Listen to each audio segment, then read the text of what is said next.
जय श्री राधे गोविंद। हमारी किशोरी जी हम सब पर अपनी कृपा बनाए रखे। आज हम इस वीडियो में ज्येष्ठ मास महात्म्य अध्याय 28 सुनेंगे। इससे पिछले वीडियो में हमने अध्याय 27 सुना था। अगर आपने वो अध्याय नहीं सुना तो उसे भी जरूर सुने। और आज हम इस अध्याय 28 में ज्येष्ठ मास स्नान महात्म्य सुनेंगे।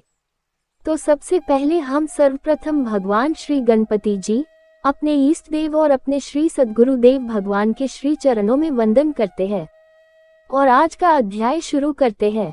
आप सब इस अध्याय को पूर्ण श्रद्धा भाव, भक्ति भाव और प्रेम से जरूर सुनिए।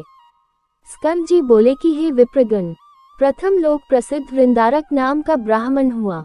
वह वेद शास्त्र का ज्ञाता, धनवान और अनेक भाई बंधुओं से युक्त था। उस ब्राह्मण की रूप और गुण से युक्त स्त्री थी, परंतु वह ब्राह्मण संतानहीन होने के कारण अत्यंत दुखी रहता था। उसने अपनी स्त्री देवसेना के साथ चिरकाल पर्यंत सुख भोग किया, परंतु वृद्धावस्था में पुत्रहीन होने के कारण अत्यंत दुखी हो गया। उसने संतान के निमित्त अनेक व्रत यथाविधि किए। जब वृद्धावस्था तक भी उस ब्राह्मण की कोई संतान नहीं हुई तो वह अपने प्राण त्यागने के निमित्त बड़े भारी गहन वन में चला गया। वन में जाकर उसने भोजन और निद्रा का त्याग कर दिया। चौथे दिन वह ब्राह्मण विकलता के वश होकर उस वन में मूर्छित होकर गिर पड़ा। सब पर दया करने वाले भगवान उसके निश्चय को देखकर एक ब्राह्मण के रूप में उसके पास आकर यह वचन बोले कि हे ब्राह्मण, तुम कौन हो, कहाँ से आए हो और त्याग क्यों करते हो। उस ब्राह्मण रूपधारी भगवान के वचन सुनकर वृंदारक ब्राह्मण ने अपना सब वृतांत कहा। भगवान कहने लगे कि हे ब्राह्मण, तुम अपने घर जाओ और जो व्रत मैं तुमको बतलाता हूँ उसको करो। ज्येष्ठ मास के आने पर जितेंद्रिय होकर प्रतिदिन सूर्योदय के समय स्नान करो। 1 मास तक ब्रह्मचारी रहकर हविष्यान करो।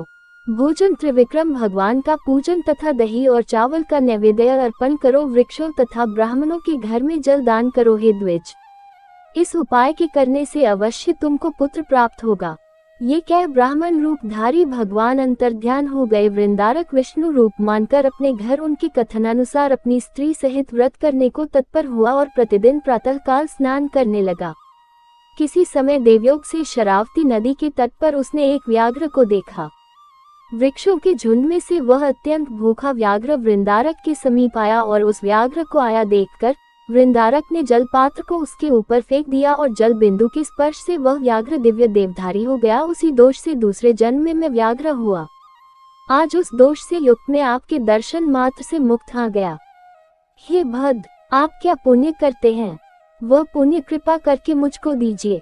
व्याघ्र ऐसा कहने पर ब्राह्मण ने ज्येष्ठ मास कृत पुण्य को उस व्याघ्र को अर्पण कर दिया और वह व्याघ्र ज्येष्ठ मास स्नान कृत पुण्य के प्रभाव से स्वर्ग लोक को गया।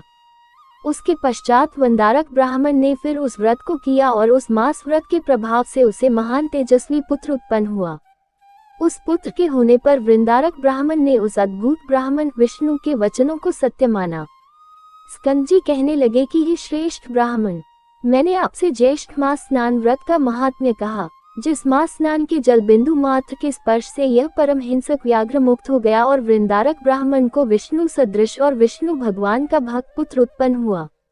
अब आपकी क्या सुनने की इच्छा है, सो आप मुझसे कहिए। इति श्री ज्येष्ठ मास महात्म्य ज्येष्ठ मास स्नान अष्टविंशो संपूर्ण। इसके आगे का वृतांत हम अगले अध्याय में सुनेंगे। आप सब उस अध्याय को भी जरूर सुनिए।